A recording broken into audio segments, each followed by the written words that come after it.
So I used to love eating cereal. Then I had to completely stop because there's so much sugar in it. With Magic Spoon, it has zero sugar, only 4 net carbs, 13 grams of protein. So it's low carb, no sugar, gluten free, soy free, grain free, and it's keto friendly, guys. It works for everybody. Check out the link below and grab Variety Pack today. And be sure to use promo code GENIRON5 at checkout to get $5 off any order. Or go to magicspoon.com/GenIron5. And Magic Spoon are so confident in their product. If you don't like it, you get your money back, 100% guaranteed. No questions asked.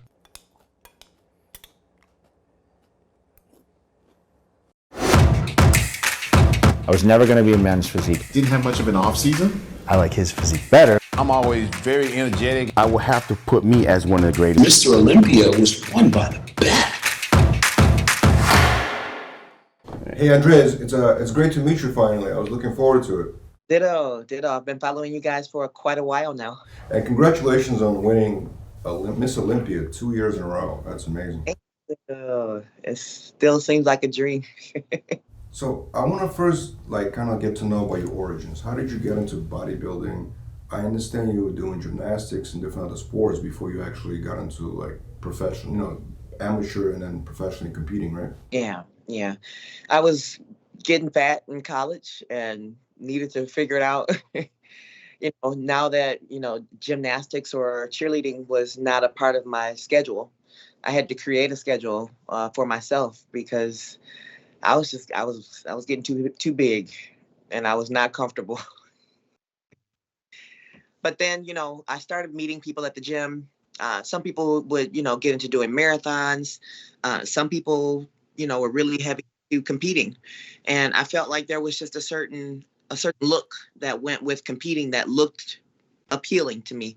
And it was like, you know what, this person looks good. And that's where I said, okay, if I'm going to get in great shape, I probably need to force myself to do a show. But obviously, getting in shape, right, and then actually competing is two different things, right?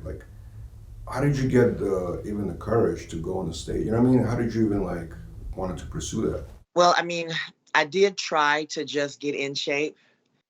The problem with that became I gave myself too many easy ways out. I would slip on the diet a little bit. I would go out and, eat. I'd be more social. And I knew that if I got in shape for a show, that would come to an end. And so it was like I had to force myself to do it because if I let myself keep skating by, I wasn't going to do it. I was going to eat pizza. I was going to eat bagels. I was going to skirt the line as long as I could. But yeah, once I purchased my first show suit, and back then they had a 1-piece and a 2-piece.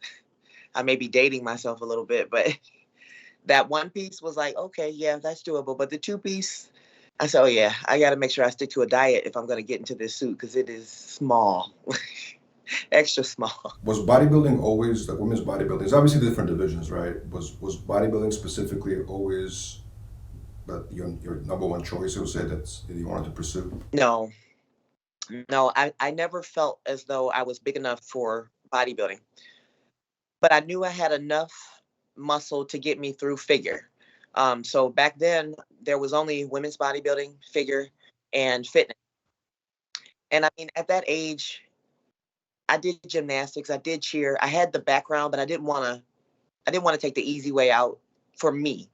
You know what I mean? And I had done so much of that. I was a little burnt out. So I was like, yeah, I could do fitness, but it wasn't where my heart was. And, I had a certain draw towards figure that I liked. And it seemed at that time, it was a better fit for me because I was nowhere near as muscular, especially upper body, I am. So that's how, I kind of started to really venture off into, which division. So figure just seemed more attainable, but bodybuilding was not off the radar. It really seemed like it would take me so long to get there that it just seemed like a daunting task almost. So do you remember stepping on stage for the first time and how did it feel? It felt amazing. I was nervous. I was very nervous, but excited.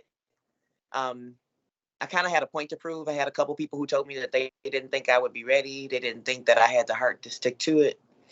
So I had a lot to kind of really be proud of stepping on stage as a, I told you so kind of thing. Does that work better for you? Like as a motivational thing, right? Does it work better when people doubt you or versus like support you? Like what, you know what I mean? Like when somebody's like, oh, you know what? I don't think you can win. Like does that motivate you more to actually do better? I think it's a 50-50 split. I think you have to have people who believe in you to really keep you encouraged. Because I mean, there's some times in prep where your energy's not high, you're tired. But yeah, I still take some of the naysayers, and I can use that too because I absolutely love when people doubt me. I do. I can use.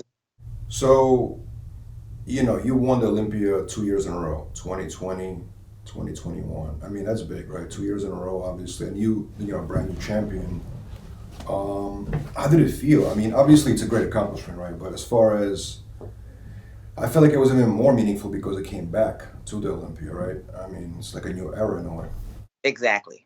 I felt like there was history being made, right? So I mean, with it being brand new again, right? To me, in my mind, it's brand new again. It was new to me, but it became a gateway for me to really solidify, my passion in history, to be the first to carry not only the Miss Olympia title, but also the Rising Phoenix title, and both in one year. So it was absolutely amazing, and I think it was a little more special to me the first one, well, in its own way, because it was my birthday. So my birthday, it was like the best birthday present. It was joyous. I got to prove somebody else wrong. They said that they didn't think that I could do it. Like, you could do it in about 2 or 3 years.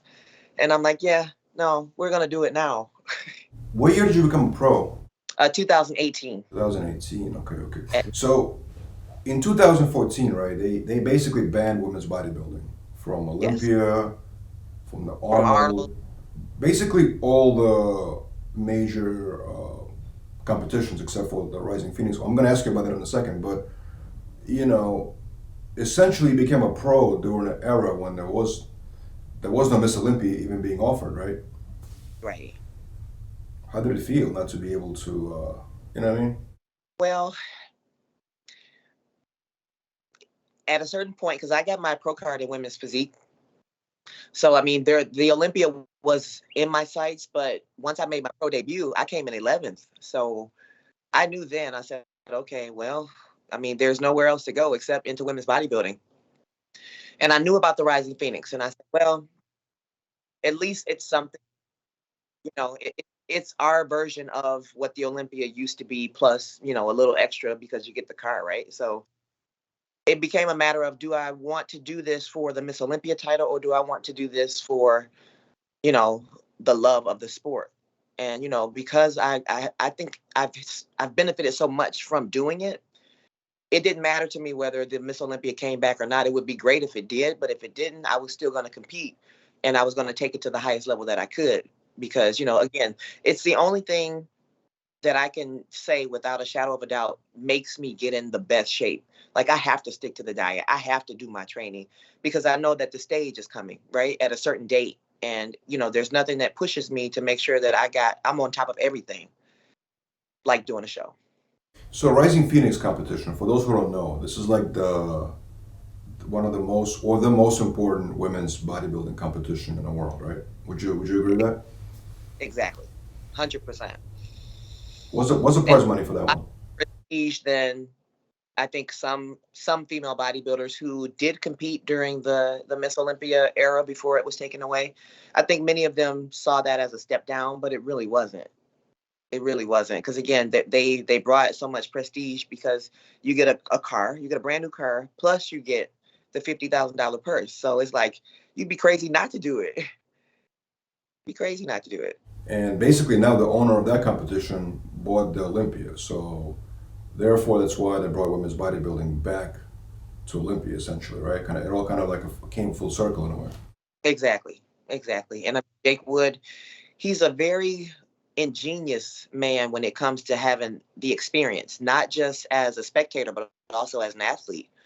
I mean, when it comes to what they do at the Rising Phoenix, this is stuff that, they used to do back when Joe Weider basically was in charge. I mean, they roll out the red carpet. Everything is taken care of. All you have to do is show up in your best shape. And again, everything's taken care of. So these are things that even now I'm hearing some competitors say, thank God Jake Wood owns it because, we were being treated like crap. And it's like, well, thank God, yeah, he does own it, but, we still have the responsibility to show up. Don't be sloppy, right? Show up and give your best because still, the best in the world. You're a pro now, right? It's a totally different league than being an amateur. So, yeah. And that, as Rising Phoenix is like, to me, in some ways, even more important than the Miss Olympia. It's interesting. I remember when they first banned Miss Olympia, right? Banned women's bodybuilding, essentially. I was talking to a few people from the industry, and they were telling me, it's just nobody wants to see that. Essentially, that's what they told me. It's not popular. That's why. What's the point of keeping it there, right? And I'm a fan of women's bodybuilding. You know what I mean? I really am. I really appreciate it. You know what I mean? And when they told me that, it was kind of upsetting. One of the films that we actually did, we addressed it, Generation Iron 2, with Iris Kyle. Get her take on it. You know what I'm saying? So. Yeah. That excuse, it's not popular, let's get rid of it. Did that ever make sense to you? No, only because it's always been popular. Because without women's bodybuilding, there are no other female divisions, none. So it didn't matter whether you were in figure, whether you're in fitness. It all started with women's bodybuilding, and I firmly believe that was just a call that AMI made. Because, Jim Mannion, the IFBB, the NPC, they kept the contest going. There were so many contests that still had women's bodybuilding, but that was a direct call from Arnold's staff. And I'm speculating because I wasn't competing at that time. But again, Arnold pulled it first, and then it was like AMI follow suit. So, whether it was unpopular, I think it was unpopular to them. And Arnold Classic, they still don't offer women's bodybuilding, I believe, right? It's not there at the moment. Eliminated women's physique from this upcoming year's Arnold. So, I mean, if that tells you anything, yeah. Because women's physique it's definitely a different division when it comes to being compared to against women's bodybuilding. But Arnold has always had women's physique since its inception. So for it to be taken away, again, this is something that I think behind closed doors, some people have personal opinions about what they like and don't like, but it's still popular. Absolutely. It's interesting. I think women's bodybuilders specifically, they go through a lot of scrutiny, from the fitness and people within the fitness industry, not like anybody specific. I'm talking about just fans online. You know what I mean? There's a lot of negativity. You know what I'm saying? And I was talking to a female bodybuilder about that actually. And I'm like, well, do you see some of the comments with nasty things people are saying? You know what I mean? It's like they saying, they're not feminine women or whatever. You know what I mean? And she broke it down to me, very interestingly. She said it's not a beauty pageant. We're competing in bodybuilding. This is a bodybuilding competition. You know what I'm saying? And I don't understand why not a lot, but some men don't understand that this is sport, it's a competition. Because a lot of the are usually men. They're usually men. And when you break most of it down, some of these men are insecure because they don't have muscles and they wish they could. So then target becomes the woman, right? So it's insane to me that people can say, oh well, it's the gear, it's this, it's that. Well, how about it's work ethic? Maybe working with what you got. The goal is always to make sure that you do what you possibly can. And a lot of people don't do that.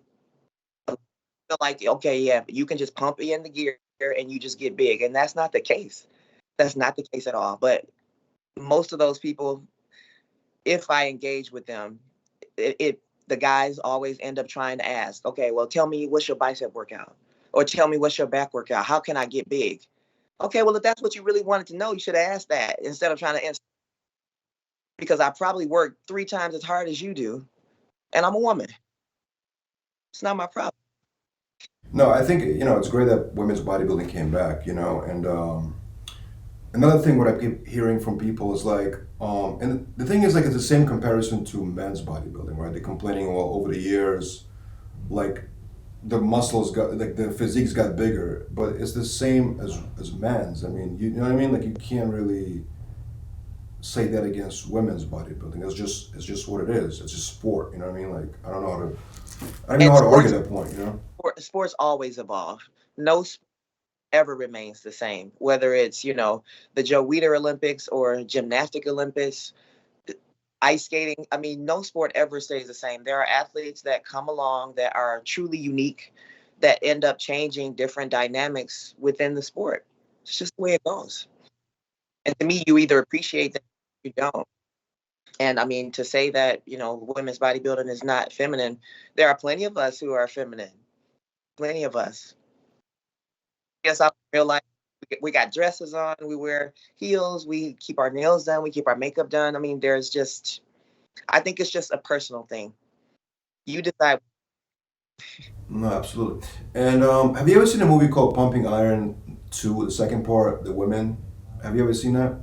I have not, but someone told me, and this is on my Christmas Day things to watch. That It's because interesting they're because there was like, and that film was a kind of like a dilemma, right? I think it's Beth Francis competing against I forgot another Miss Olympia's, and it was like a dilemma in that film. You know what I mean? Who are we gonna reward, the physicality or the femininity? And essentially, like Beth Francis was obviously way more muscular, and just she was clearly, the winner in my opinion if you're judging it based on a muscle definition. But I believe in that movie they gave it. So you should watch it basically. But I want to know your opinion on this film. I will, and I love Bev Francis. Bev was a fearless competitor. She would do things that really went to me against like the grain when it comes to, okay, f you and your opinion, because this is who she is and this is what she wants to do. I watched one video where the commentator said, I don't really like women, most, but it's bodybuilding. What difference does it make whether it's a man or a woman? And Bev didn't care. Bev did what she wanted to do, and she was a trailblazer in her own right. And I mean, I love and respect that about her because, again, whether it's a man or a woman, a most muscular is opposed. What difference does it make? None. None at all. And she had a heck of a physique. I mean, you can't deny her that. And she's still powerful to this day. So I mean, if you really have a heart to do it, I think you get into this, you gotta have a thick skin. You gotta be ready to just, I'm gonna do what I want to do regardless of who doesn't like it and who does. We hope you like it, but if not, guess what? Oh well, too bad.